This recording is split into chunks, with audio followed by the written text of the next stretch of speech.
Cara membersihkan wajan yang baru: 1. Cuci bersih dengan sabun sanglet. 2.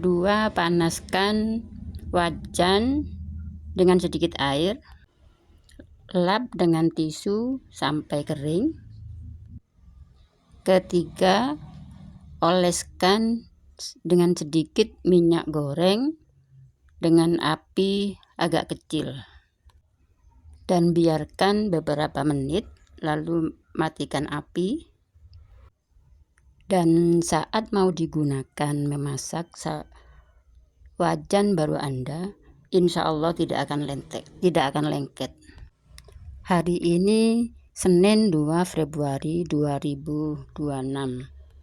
Masih bersama saya Surati Wahyuninyo 5953. Terima kasih. Assalamualaikum.